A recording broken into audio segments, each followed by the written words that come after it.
War Report coming live every Tuesday at 7 with Steve, Cat, Ryan, Amanda, and Eric. And the voice of NEW, Vince Berry. Hitting all the topics like a clothesline flurry. Turn up your speakers and hear them out. You can listen from your car, even on your couch.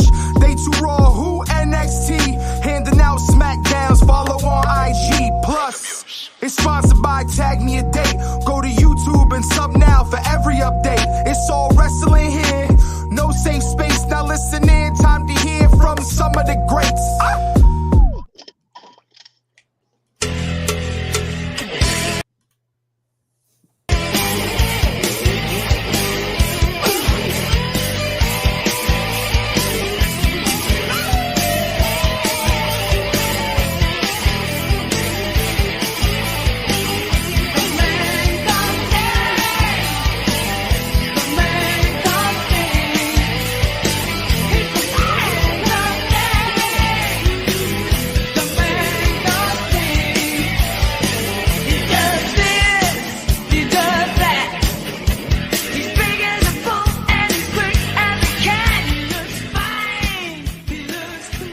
I love that song. I knew you would appreciate that one. A little Surfer Sting action. Welcome everybody to the War Report After Dark. A little celebration to the man called Sting. The original theme music for Surfer Sting. Bringing it back full circle. Welcome everybody. Vince. Yeah. Right. I'm sorry, bro, but funny thing, that's my favorite wrestling song of all time. That one and Steiner Line. Steiner Line is good too. Steiner Line is good too. Steiner Line was pretty good. It was. But this one here with the way he does this, he does that. What does he do? Tell us what he does. He does a lot of stuff. He doesn't just do this and that. He does a lot of specific stuff. So we have a lot to cover. We have AEW Revolution and the send-off for Sting. And then, of course, we have more updates within the Bloodline, Cody Rhodes, Seth Rollins, WrestleMania saga. So we'll break it all down. But I think it's only right that we really do start with AEW Revolution, which I haven't had a chance to watch the full show yet. But what I do know is that there were about five-star matches. I have seen some clips of certain matches. I did watch almost in its full entirety the Sting match. And I mean, Tony Khan and AEW did it right. Starts off with the entrance, which was great. Having his sons come out as each version of Sting, right? I mean, fucking awesome. Then Sting coming out. The match was... I mean, there was some really insane shit. Darby Allin with the swanton off the ladder through a sheet of glass, slicing his entire back open. Not to toot my horn, but I did say that Sting was not going to lose. Yes, you did. And he did not lose. He did not lose. He got over and they vacated the belts. Flair looked horrible. I have to just say that. Well, he didn't do much, which is nice. Ricky Steamboat, but even what he did, Ricky Steamboat looked good. But overall, it was just done right. And I really hope, in a way, that this really is Sting's final match. Because I think it is. There are thoughts that maybe he'll go back to WWE for one last retirement match, and now that Vince isn't there and this and that. But I think this was done the right way. And listen, WWE had their opportunity and they fucked it up. Yeah, so, and the only way I could see this is if Saudi Arabia threw a bunch of money at Sting and The Undertaker, because that was the only match Sting wanted and he never got. Right. Well, and I think this is it. That ship has sailed. I don't think we're going to get that. But overall, everything I'm hearing is that this was an outstanding pay-per-view. Really was. And the reality is, one thing AEW doesn't disappoint in is their pay-per-view shows. Their pay-per-view shows are quality. For sure. They go all out. And So I will be watching it in full. But I've heard nothing but great things. I heard the Eddie Kingston match with Daniel Bryan was phenomenal. Yeah, there was the whole night, dude. The Will Ospreay Konosuke Takeshita match is like, that was match of the night. I know Don Callis was saying it was match of the decade, kind of in hyperbole on commentary, but man, it was up there in terms of how well both those guys work together, and both of them being so young and recently signed to AEW. I think they're both being set up to be big deals in the future of this company, especially Will Ospreay. I think that guy is an easy pick for world champion at Wembley Stadium. Like, I think you have no other option but giving him the belt at Wembley Stadium. He's incredible. He is good, man. That kid is talented. He is amazing. Yeah, he's very talented. He's very good. It's going to be interesting. There's a lot of things that are going to stem from this pay-per-view. Even the Tony Storm match with Purrazzo. How was the Samoa? Who did Samoa wrestle? Did he wrestle? Oh, it was a triple threat. Right. So how did he do with Hangman and what's his name? I mean, I love that match. It was, the match of the night was Ospreay Takeshita, and everything else was good. And there were a lot of as Steve said, 5-star matches, or even if it wasn't 5-star in terms of quality, like the Sting match. I don't know if I could give it 5 stars in terms of the technical ability, but in terms of the significance of it and how well and how respected Sting's been treated this whole run, and really treated with respect in his final match, that's 5 stars for me in a different manner. But like the Vince, triple threat, 28-0. Yeah. 28-0. Think about that. Retired undefeated with the tag team championships, but the world championship. Yeah, the world championship match was great because Joe utilized the fact that Hangman and Swerve hate each other, and they were both throughout the match were trying to screw each other over. So it was less about Joe winning and more about those two guys trying to prevent each other from winning, which allowed Joe, I don't want to say to sneak in, because he didn't sneak. The guy's 300-pound Samoan. You can't sneak. But those guys were so focused on each other, and they beat each other up so much that Joe was able to capitalize on that. And I liked the way that match, the psychology, quote unquote, of that match. So the bottom line is, if you haven't seen the pay-per-view, go back and watch. It's worth every penny. And I will be doing that as well. Steve, talking about Sting's sons, one of them they mentioned, I think it might have been Garrett, who was playing Wolfpack Sting, played football for Kentucky. He was drafted by the Kansas City Chiefs at one point. I don't know if he made their practice squad, obviously not playing full time, but he was the one dressed as Wolfpack Sting who got a lot of hang time on his jump. Now, Steve Jr., who also, they both look like clones of Sting. Steve Jr. was dressed as Surfer Sting, and he's a big boy. His first jump, he didn't really get as much height, but the second one, oh man, it looked like a football tackle. It looked like he killed one of the one of the I almost called them the Hung Bucks, but that's the Hangman. It's the Young Bucks.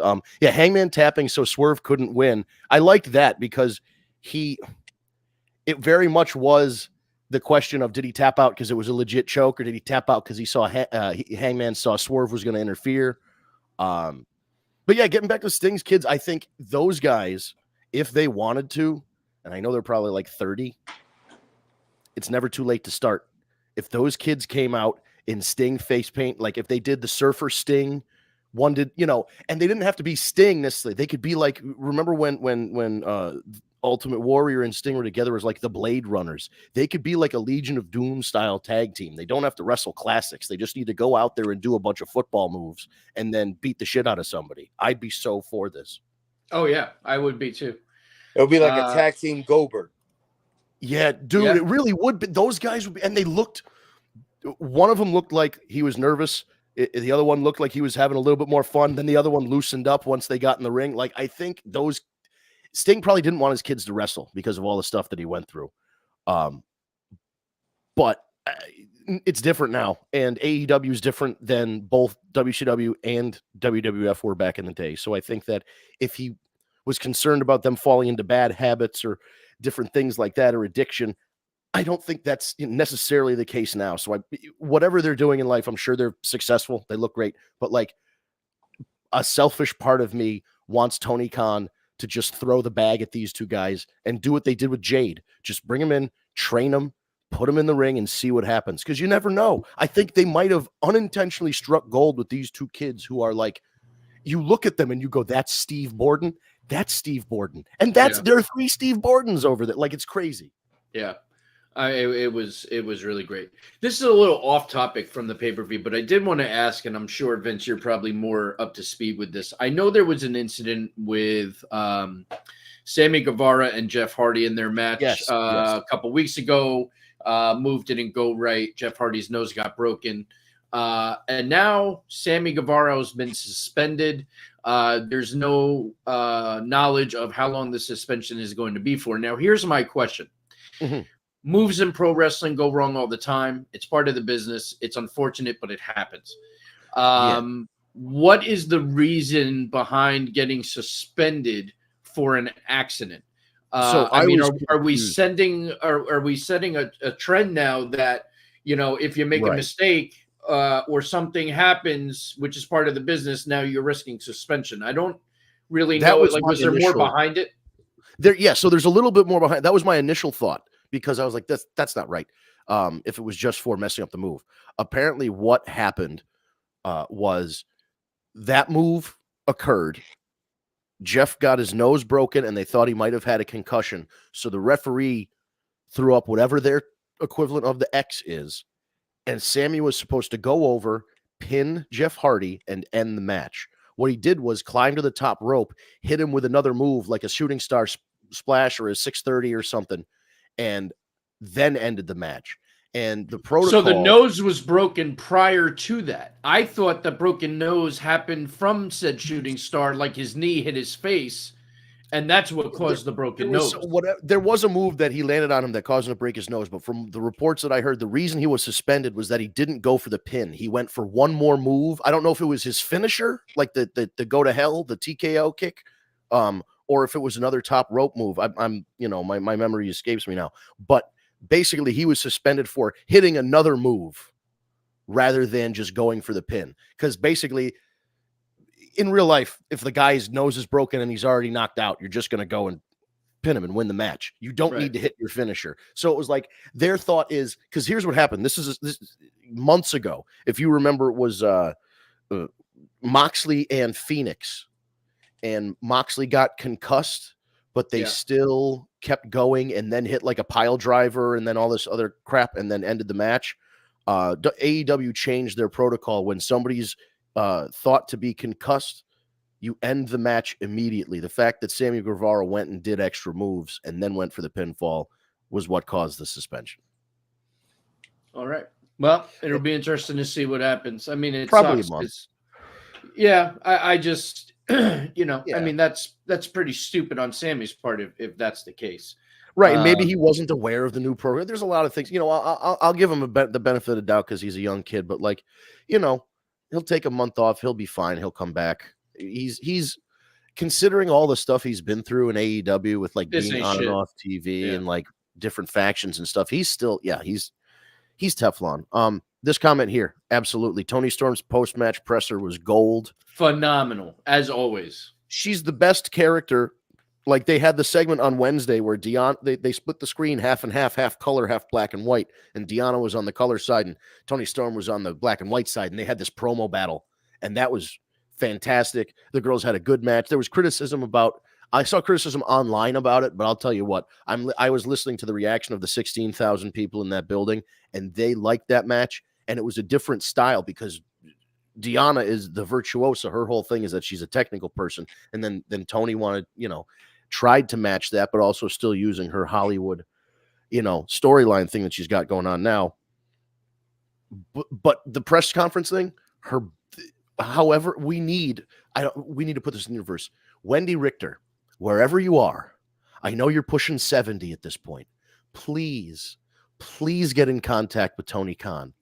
Because every time Toni Storm says, Wendy Richter, I will fuck you up, I lose my shit. I need this face-to-face. I need Toni to act like she's calling out Mercedes Moné, and I want Wendy Richter to come out.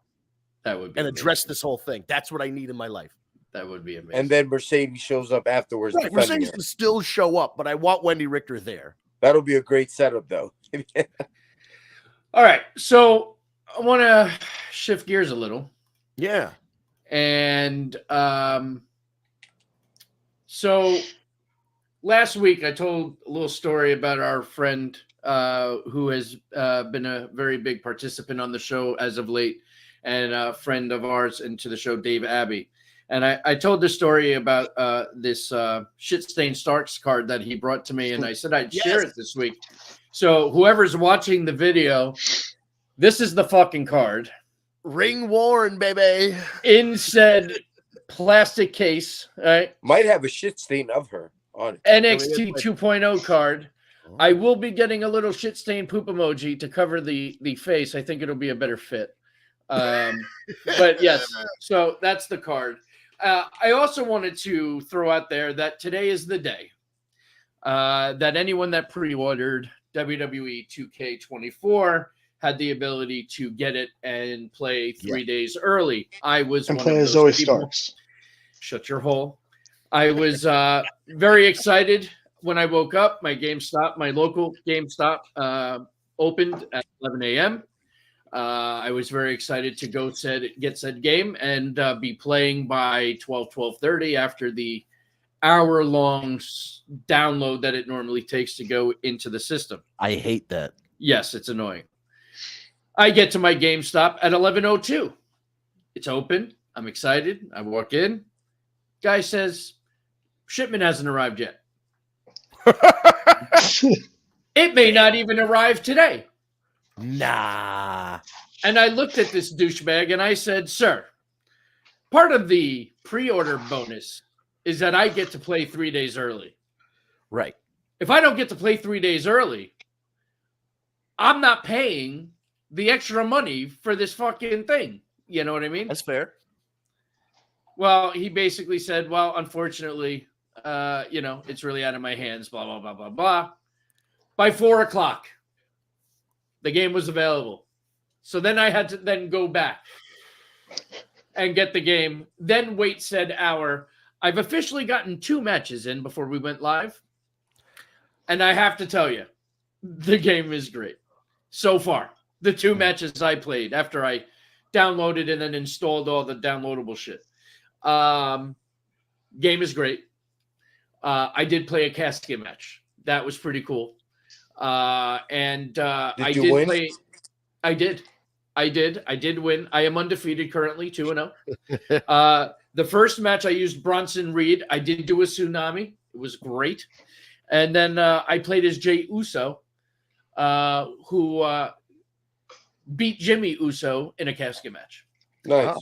So that should be the WrestleMania match. That'll be awesome. I am also pretty sure that this version is cross-compatible. So because it does say something on the box. So I think you can play people that have the opposite system. So it's something to look into. But I definitely recommend it. It will be available to the public on Friday, I believe. The graphics are insane. The graphics are insane. The gameplay is pretty much the same. Again, I haven't really played too much with it, and I will, but yeah. But the game is out, so check it out. Ryan suggests getting the digital. Yeah, I think that's going to start happening because actually anyone that got the digital copy got to start playing last night. At midnight, right? Actually, I think it was even before then. I saw a post by like 10 o'clock on Facebook that people were playing. So, and GameStop used to do midnight releases for Madden, for WWE games, like all that shit. Right. So I said to the guy, how come we're not doing them anymore? I can understand during COVID. And he said, and this is something I didn't know. So for WWE 2K, for example, WWE pays GameStop to be open and do a midnight release. Oh. If they're not willing to pay for it, they don't do it. Because they're not going to, GameStop's not going to pay them to be open at midnight or whatever. They're not making extra money. It's pre-orders. The game's already, I get what you're saying. Exactly. So that's why you're not seeing midnight releases anymore. Even the last Madden, which was always a midnight release, they didn't do. Yeah. Do they do Call of Duty anymore midnight release? That used to be a big one too. They used to do that one also. Digital. Well, that's the other thing most people digital. are doing. You know, I always did the hard copy because then I could trade it in. But honestly, the trade-in value is like $10. So what are you fucking saving? I like just being able to have because part of me is like one day they're just gonna go boop and this game is gone forever off the internet. So like I want my disc. Like I haven't bought. Listen, that is fair. I was afraid of that too. I was afraid of that too. And I have Game Pass, so I'm a hypocrite. But like, but if it's a game I want and I want to own, I'll buy a physical copy. There is something about still going to the store, unwrapping the game. You know what I mean? Yeah. And remember, well, there used to be like there was an instruction manual, and then like when you were a kid, your parents would be driving you home, and you could read the instruction manual before you got to play the game, and like you got to learn all like the instructions manuals were like little books, like they gave you great info. Now there's like a little thing on the inside, like there's might be a QR code to download some DLC or something. There's no more instruction manual. All right, we got our good friend David Rosca. He actually messaged us right before we went on, but it was unrelated to what we were going to open with, so I kind of held on to it. Vince, go read this one because I can never say her fucking name. All right, so Tiffany Stratton is no Nadia Comaneci as a former women's gymnast, and no Trish Stratus as a current women's wrestler. Ooh. Trish Stratus said, "You can't be a second perfect 10 number 2, but I'm second to none." So Tiffany Stratton, as far as I'm concerned, it's Tiffy time, baby. See, that's what I was getting. It's interesting to me that she's had such a quick rise. Like she hasn't been in NXT that long. She hasn't been in she hasn't been in the business that long. But right, which is why look how impressive she has been. You know, even in the ring. I mean, for somebody who just got called up, the gimmick is great. She's annoying as hell, but in a great way. She's beautiful.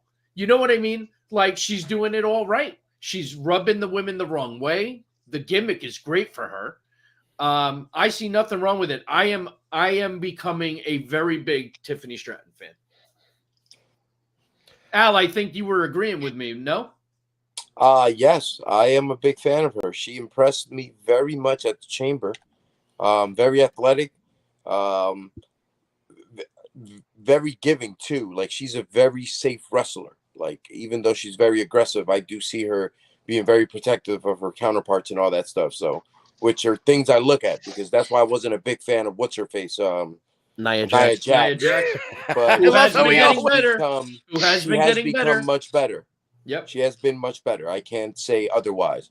But outside of that, man, I think she's done great, and the crowd gravitates to her, which is the number one thing you need as a wrestler. Hence, Ultimate Warrior. He sucked, but people liked him, so that's what counted, and that got him a belt. So she's good. I like her. I have no problems with her, especially in a division. You know, the women's division. They need something like that. They don't have, you know, they don't have that flair there, and Flair's gone right now. So she kind of replaces that. As far as I'm concerned, the women's division is still going to be broken until we get Little Miss Bliss back. I need a Little Miss Bliss in my life.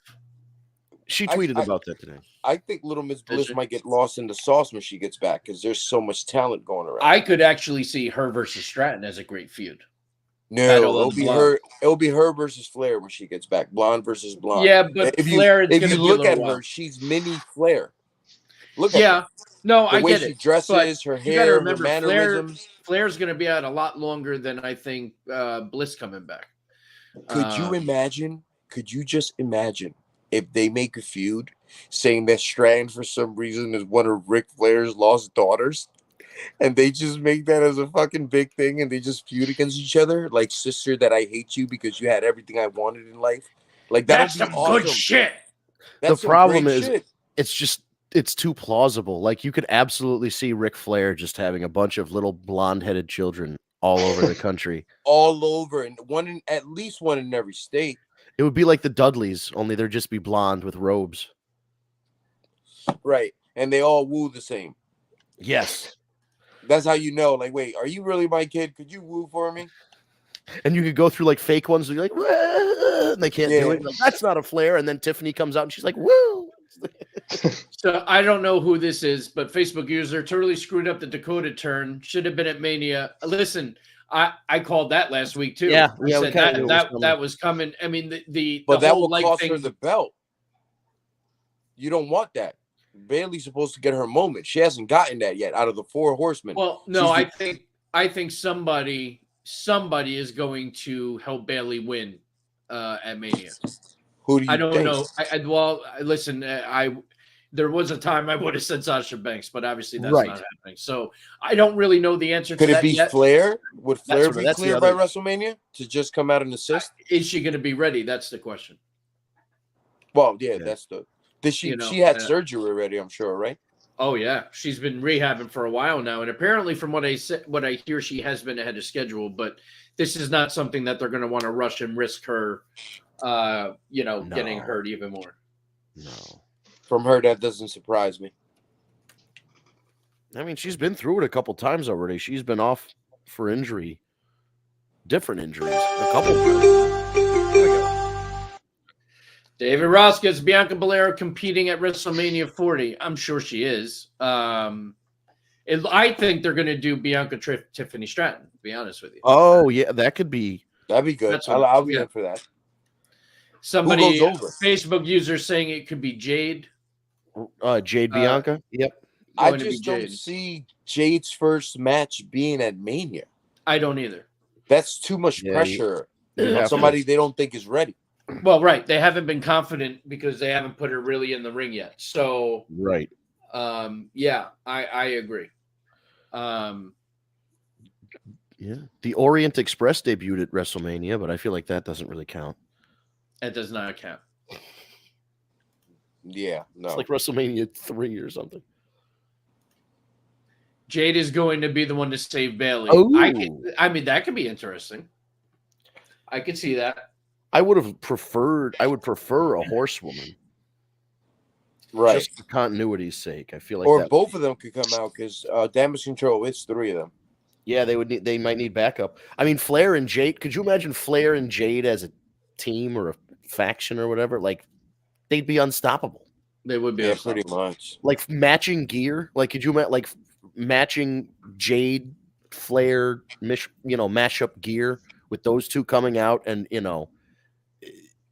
that's money. That's a tag team championship. If they gave a shit about women's tag teams, that's tag team champions right there. And you have the talent to be able to do that and move them to the tag team division. Yeah. Oh, you don't have to rush Flair or her right into a belt, That's true. All right. So when is Jade Cargill? Yeah, we're not.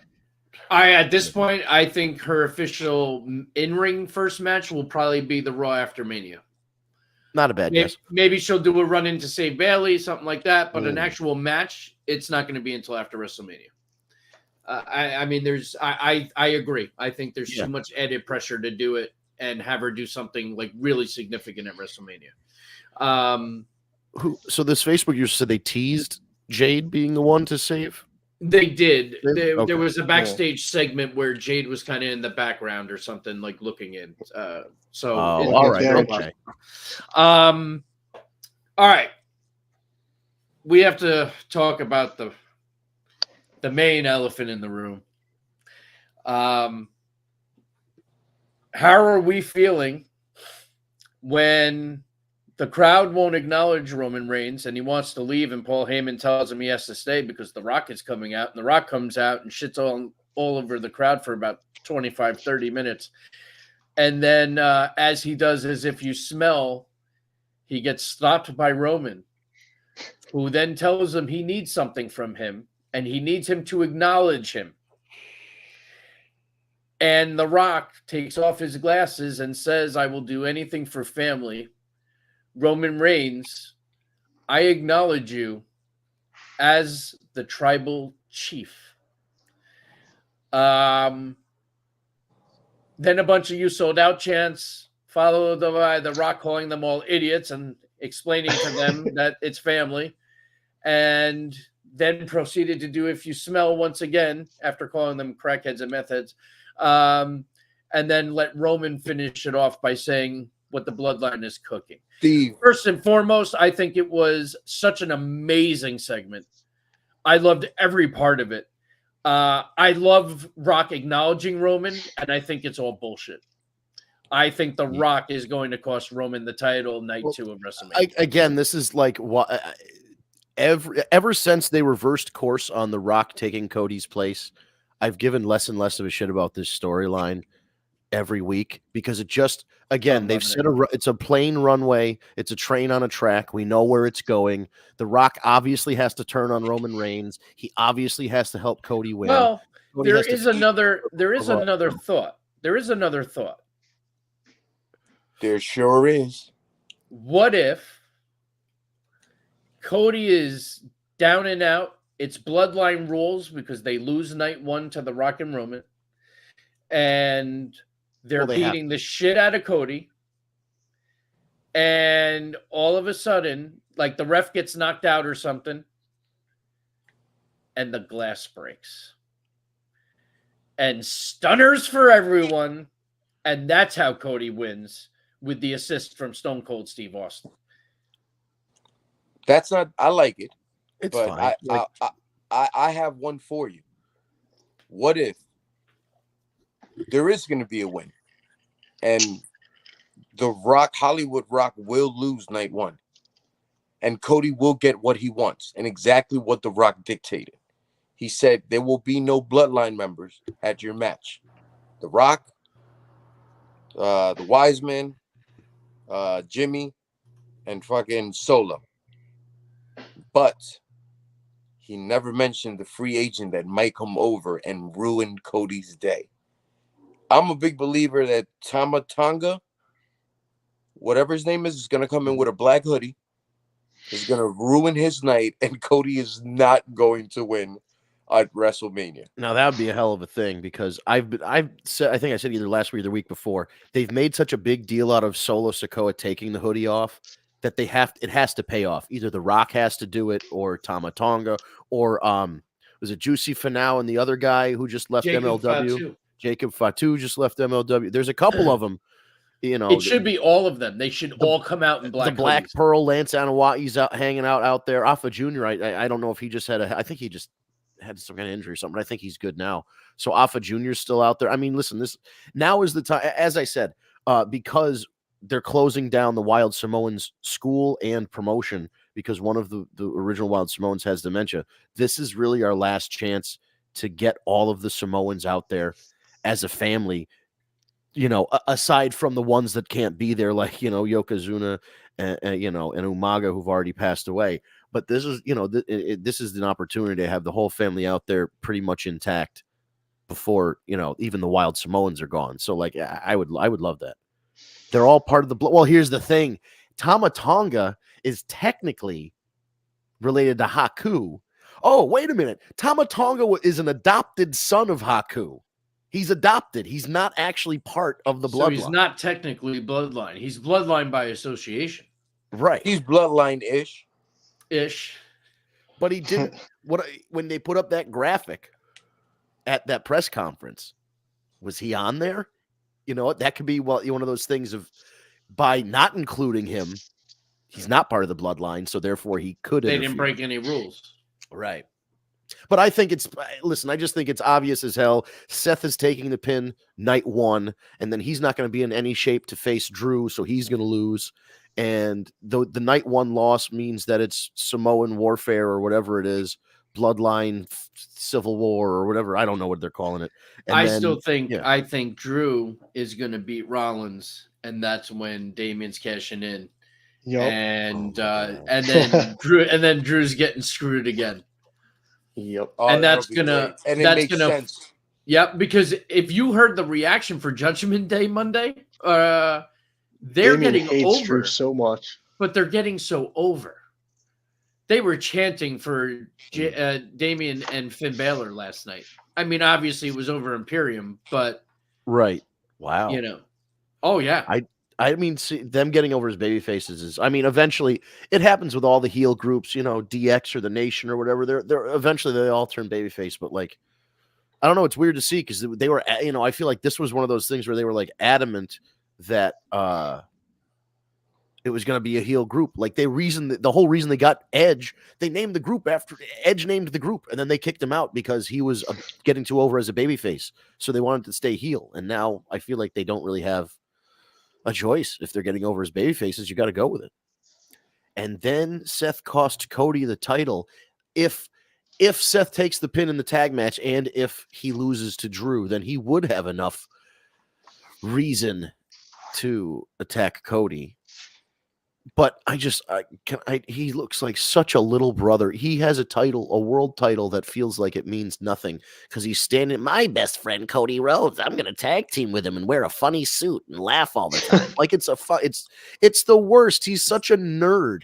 Like I cannot fathom how anybody thinks Seth Rollins, after basically being beaten into friendship by Cody Rhodes, like, well, I lost to him 84 times in a row in 6 cage matches, so now we're best friends. Like, you should not like this guy at all.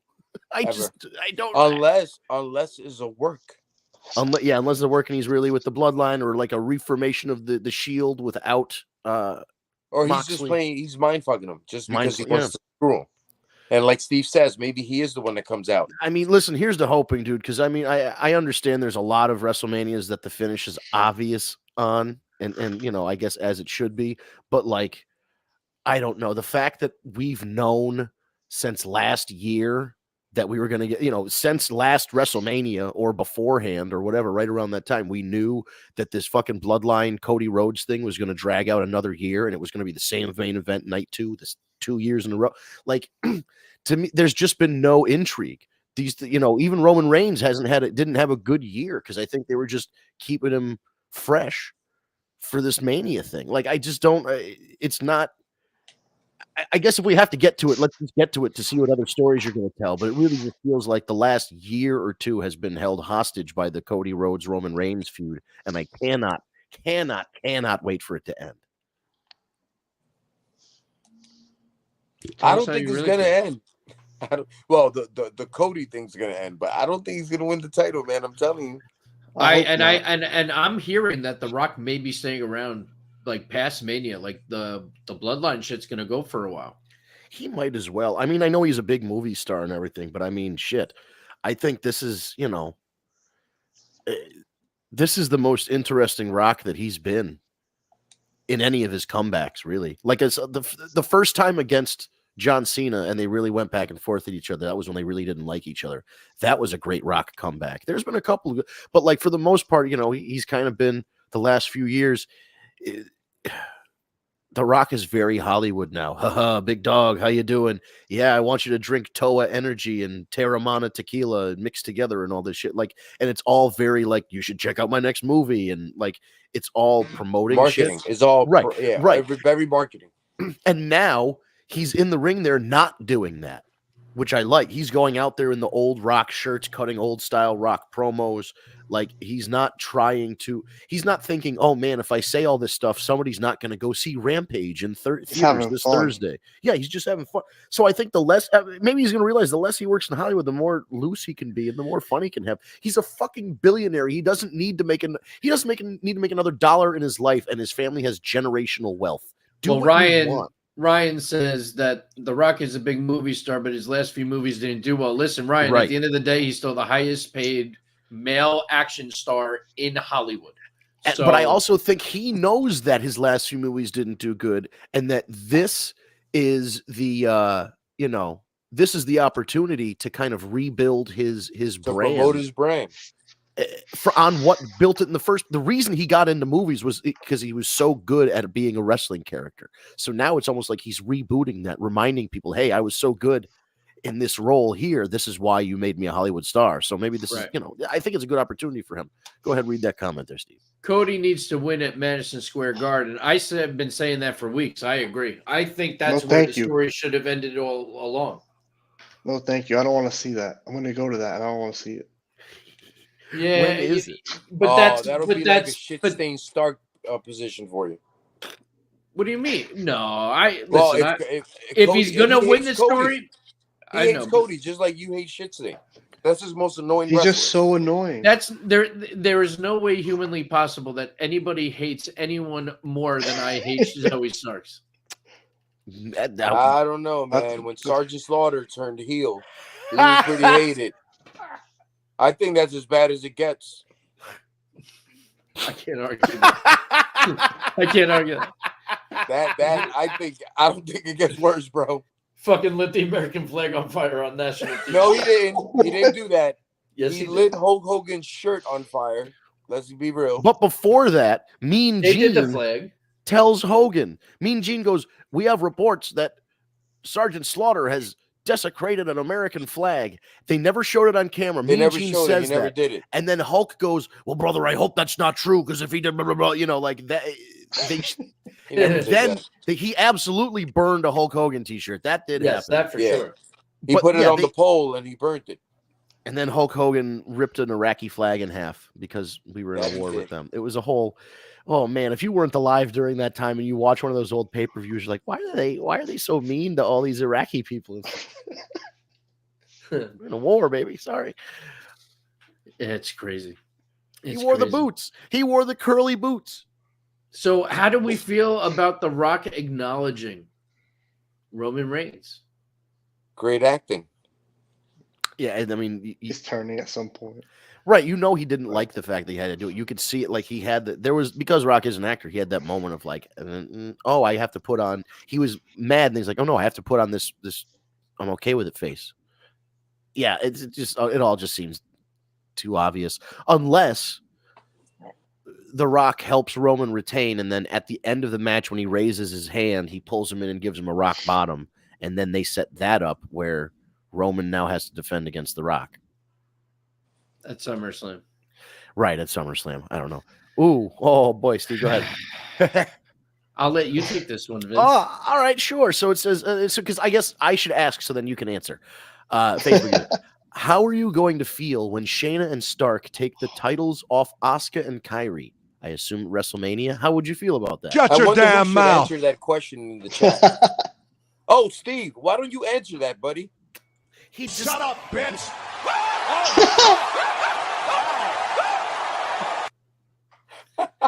That's how I feel. He's got them all lined up.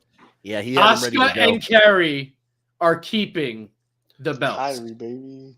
Let's hope so. Yeah. I don't know, dude. I mean, is that what they're leading up to for WrestleMania? They don't have another that's the tag team match that they have? No, that can't be for WrestleMania. I know. I think it is happening. It's either happening at Mania or it's happening next week. There is no effing way that is what you do with your. Think about, like he says, right? Think about the truck and the headlines.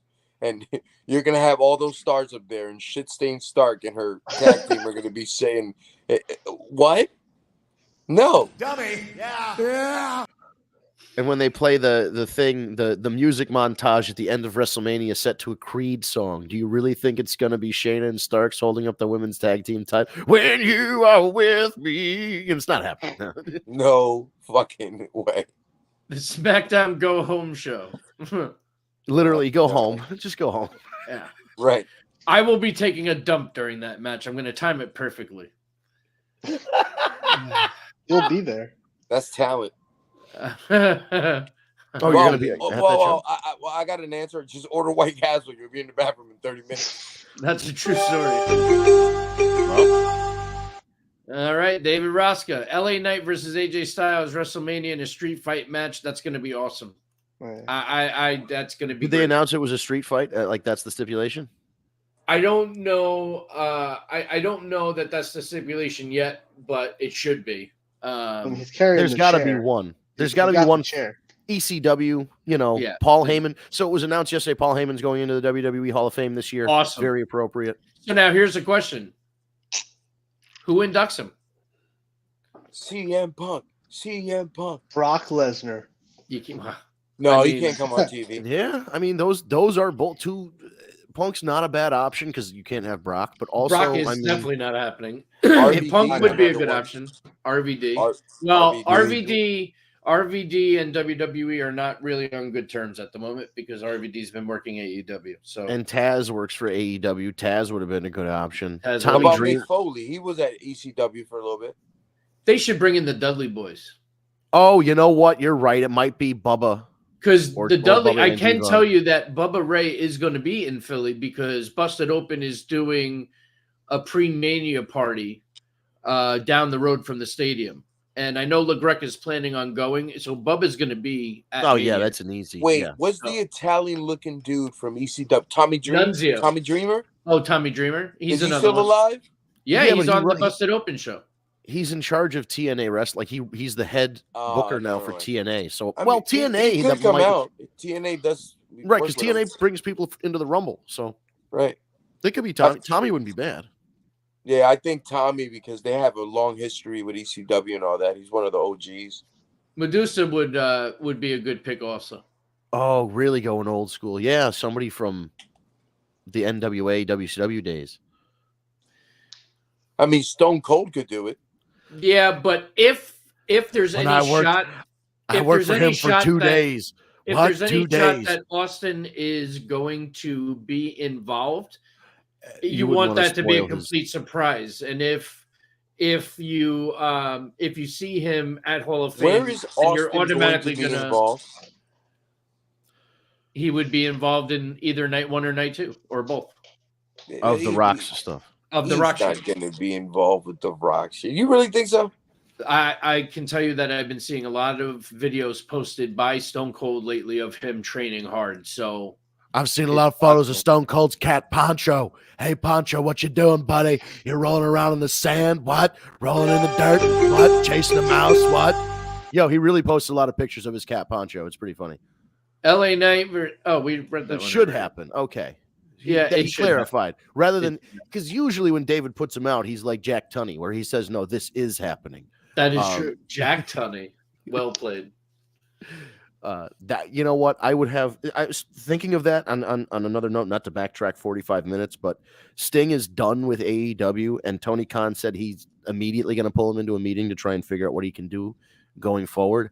I think it would be such a good idea, and he wouldn't even have to travel; he could do it from his house if they made Sting the general manager of AEW, and then when they need somebody to make decisions on camera, fine, suspension, make a match, you're going one-on-one with the Undertaker player, it's going to be Sting. I like that idea very much. Or make him a producer. Make him a part of, where he can develop the young talent and, almost like, get them ready, I mean, if you talk to a lot of the talent there, especially the younger talent, he is always talking to them and giving them pointers and tips. And, so he would be, I mean, who better if you could say you were, trained by Sting, in a way. And he's been wrestling for so long. He's a great resource and to not have him backstage is a loss. So I can see why Tony Khan would want him involved. So hopefully they find a role for him because it would be nice. It would be nice to know that even though he's retired and is not going to wrestle another match, that he's still involved in wrestling and still giving knowledge. Because I think, even being retired, he's retired. He ain't dead. He's got a lot to give back to the business, I think, if he wanted to. I agree. Isn't he still under contract? I don't know if he is or isn't. If he is, I wouldn't be surprised if Tony Khan let him out of it. I mean, it might be that it ran because his first match was at Revolution, so his contract might run March to March instead of January to January. But no, he made his first debut. He debuted at Winter Is Coming, and that was in December, right? If it was that show, then it would make sense that it was December, winter. But yeah, well, it was Winter Is Coming because Cody was out there, and that was another big thing. Was like he got to interact with Sting, and Cody got to interact, and that was like another generational Rhodes thing. Somebody's saying yes, it was Winter Is Coming. All right, so I don't know. I really don't know what the length of his contract was, but even if he's right, usually when you retire, even like a sports team, like a real sports team, like baseball or whatever. Or like Rob Gronkowski, for example. Rob Gronkowski, I think, had another year left on his contract with Tampa and retired. Or, there are guys who retire who still have time left on their contract. They structure that out. So it's very possible he might have had more time and they bought him out of it or whatever it is. But as far as we know, that was Sting's last match. And he says he's done. So we'll see. I think he'll be done. I don't think this is going to be a Ric Flair situation. I believe him, but I also I think he could be used for something, like even if it's pre-show panels or just showing up in the rafters every now and again. Like, just have Sting around. It's just good to have Sting around. Yeah, I mean, it's it's kind of weird to think that Sting is done. He has been a part of wrestling the entire time we've been watching. Like, literally. I remember when he first came into WCW. So yeah, it's crazy. It's crazy. Right, and all the changes that he went through, the Surfer Sting thing, the Crow Sting, the Joker. Well, era. and the Crow Sting, you got to thank Scott Hall for. He's the one that gave him the idea. Yep. And that regenerated his entire career. I believe that single-handedly might be the best transition of character in the history of wrestling. Oh, yeah. He literally remade his complete. Yeah. I mean, he's definitely first, and then you definitely got to put The Rock and Stone Cold at like 2-3 with the Ringmaster and fucking Rocky Maivia, because those were like, whoa. Yeah, those were pretty rotten. Yeah, just the name Ringmaster sucked, and Rocky Maivia, just his whole outfit was just cringy. Yeah, and the smile and the hairdo and the promos they did to lead him to the Survivor Series is what really got us, right? Because they were just too much. Yeah, it's true. Yeah, for sure. Can I go off topic real quick? Yes, of course you can. I had a question. So with Gunther and Imperium with the Judgment Day, are they leading up to something with that? Like, because the people they have against Gunther and that for the Intercontinental Championship, I was underwhelmed. So cash in that. There's the reason those specific people were picked is that they're all people that gave Gunther a run for his money at one point or another and got a shot. So this is like they're all getting one last shot to get one last shot. Gable would be a great story because Gable almost beat him. And Gable's the underdog. It's the underdog story. I'm pulling for Sami Zayn. This is his opportunity to get to Mania. I think out of everybody in there, I would even go for Bronson Reed over Chad Gable. As much as I like Gable, I want to see these two kind of do something. But I think it's going to go to Sami, and I think there's a very good case to be made that Sami defeats Gunther. That would be great. Yeah, but it's interesting because, like you said, it seems the money right now is the faction warfare between Imperium and Judgment Day, and if you can keep that hot to Survivor Series, great. But I don't know if you can, and not that you need to do multi-man matches at Survivor Series, but it just seems like the appropriate time to do it. So wait, are you saying that the king from Shrek is going to win this six-way fatal four or fatal six-way or whatever? Not a chance in hell. Not a chance in hell. Lord Farquaad. If Lord Farquaad is facing Gunther at WrestleMania, I am not watching that match. Oh, actually, that's not true. I would watch Gunther beat the fucking piss out of him, actually. But. By the way, from my part, Dominic Mysterio earned another badge under his belt because that was an excellent match he put up. He took a phenomenal ass whooping. The living crap beaten out of him. Oh my God. Yo, when he took a phenomenal ass whooping. Every time he chopped him, my wife felt it. She was next to me. She's like, oh my God. He's gonna kill him. I'm like, I'm laughing like, I know. His chops are unbelievable. Yeah, they really are. Oof. He gets a lot of force like behind stock market Steve Livingston, though. Wow, listen. Stock market Steve versus Marvelous Mike Mercedes. For those who know, you know. This other one, Curryman or Shockmaster for worst gimmicks. First of all, Shockmaster, yes. I will not hear Curryman slander. He is hot. He is spicy. He tastes great. He is Curryman. Hold on. His music was phenomenal. That music was awesome. And he did the little dance, and then he had the curry on his hat, and he tilted the hat with the curry. Oh, man. Christopher Daniels. I was going to say, it's Christopher Daniels, right? Christopher Daniels did a phenomenal job with that, with Curry Man. I saw him live at Lockdown, was it 2008 maybe, in Lowell, Mass, and he was Curry Man, and the whole place lost their shit for Curry Man. He was great. And his music is like a Japanese fever dream. Oh. Konnichiwa.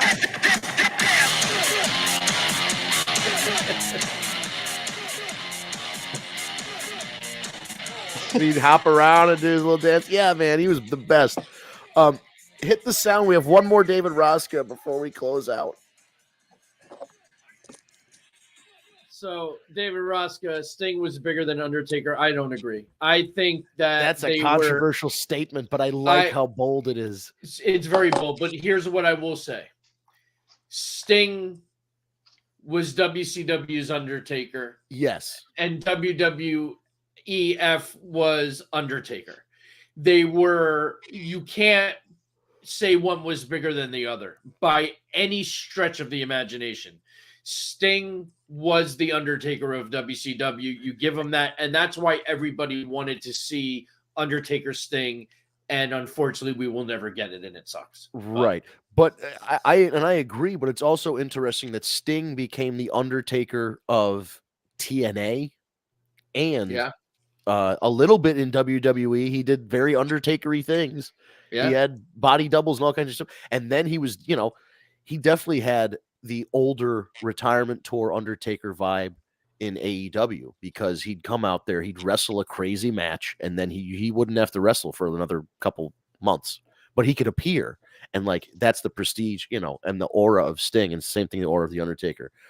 If WCW had the same longevity as WWE, Sting would have just been that guy for 30 years with one company, the same way that the Undertaker was that guy with the same way for 30 years with WWE.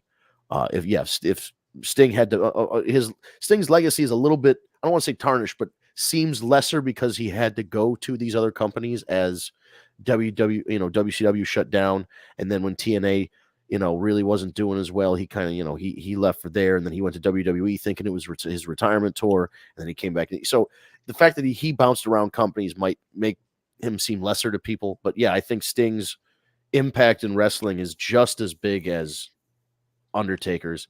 I mean, Sting might be a better wrestler than the other Undertaker. That could be controversial. There's a case for that. The Undertaker's probably a better promo, and there's an argument to be made that Sting cutting promos doesn't need to cut promos. Like, the whole aura of Sting is that he didn't talk. Like, there was that year that he just didn't say a word. Oh, that was amazing. Yeah, those were great promos, though. They were, and that was the thing. That was the aura of Sting. They were awesome. Some of his and you best. knew just by him looking down, you knew what he wanted. Right. He wanted Hulk Hogan, and he didn't want anything else. And you could just tell. It was great. It's great. Anyway, and on that note, it is top of the hour, boys.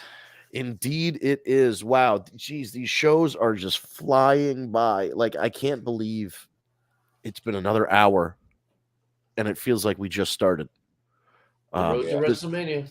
It really is the road to WrestleMania. And, Revolution, as I said last week, is a sneaky pay-per-view for AEW. While it's not necessarily their WrestleMania, because I think All In and All Out. Oh, thank you. You're very welcome. Thanks for chiming in today. We love having all the comments come in. It really does help. But Revolution's a sneaky pay-per-view. It comes in right before WrestleMania and usually has a couple bangers on it. And this year it delivered again. So if you're skeptical about AEW, you don't really watch frequently, take a couple hours out of your day and watch it, see what you think. I really enjoyed it, as somebody who's been following AEW since it started. This is one of Tony Khan in the press conference said it was the greatest pay-per-view of all time. Let's pump the brakes a little, Tony. But it was a very, very good pay-per-view, and it could be. We haven't seen WrestleMania yet, but it is already a contender for pay-per-view of the year, certainly just by the card and the quality of it so far. So it'll be interesting to see what WWE and AEW can do to top it. And that's where we are on the road to WrestleMania. We'll be back next week with way more stuff to talk about. 9 p.m. on Eastern Time. We're streaming all over the internet. We are on YouTube. We are on Twitch. We are on Twitter/X. We stream on the War Report Facebook group. We stream on the Tag Me a Date Facebook like page. We stream on my personal Vince Barry page, as well as my Prince of Pop Vince Barry fan page. I don't know if I qualify as having a fan page, but I am on the radio, so I have one. Am I a celebrity? No, but here we are. I have a page that streams my podcast on the internet, so you can like that if you'd like, and that's where you can. These are all the places you can get the stream. On Twitch, it's twitch.tv/War Report, WARREPORT. On YouTube and Twitter/X, it is Tag Me a Date with no space. It's all one word. We're also on Steve's LinkedIn, so if you're friends with Steve on LinkedIn, you can get the live stream there as well. And most of our social media, aside from Twitch, which is twitch.tv/War Report, all the other social media is at Tag Me a Date. That's on Instagram and TikTok, Twitter/X, Facebook, all over the place on the internet. It's at Tag Me a Date. It's all one word, Tag Me a Date. There are no dots, dashes, all that good stuff. If you would kindly, if you're on YouTube, subscribe to YouTube, hit the bell. You get notified when we go live or when we upload a video. On Twitch, you can add us as a favorite or add us as a friend, whatever it is over there, do that. On Twitter, follow us. TikTok, follow us. Instagram, follow us. And then the same thing on Facebook, but you hit the like button. Just hit the like button on Facebook, and it'll go right into your feed. And if you prefer the audio version, so you can get archives there as well. YouTube has an archive, Twitch has an archive, et cetera, et cetera. If you prefer the audio version instead of a video version, you should go to your favorite podcast app, Stitcher, SoundCloud, Spotify, Apple Podcasts, Google Play Podcasts, whatever you're using. Search for the War Report, search for Tag Me a Date. It will come up. There is another wrestling podcast called The War Report, but for your convenience and ours, both the graphic next to the podcast description and the description itself will mention Tag Me a Date and Steve and Vince and all the cast of characters. So you know that you're listening to the right podcast. All you have to do is hit subscribe. And Ryan, who needs to get his ass back on the stream, you heard me, son, pulls the MP3 and uploads it to the podcast apps about, within the hour of the show going off the air. We appreciate him doing that. And you can take those podcasts with you wherever you'd like, in the car or whatever you're doing throughout the day where you need to be listening to your favorite podcasts. And last but not least, spread the word of Tag Me a Date. We love everybody coming in the comments, whether it's Tara or Dave or David or Ryan. We had Rosie commenting earlier. She was very chatty in the chat earlier. So we thank everybody that came in. I don't know if Kevin was in here tonight, but if you were in here too, Kevin, thanks for chiming in.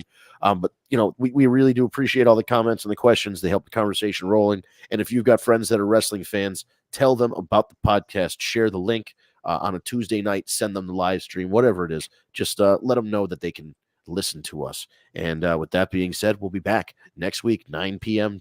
Eastern Time on a Tuesday night for another edition of the War Report.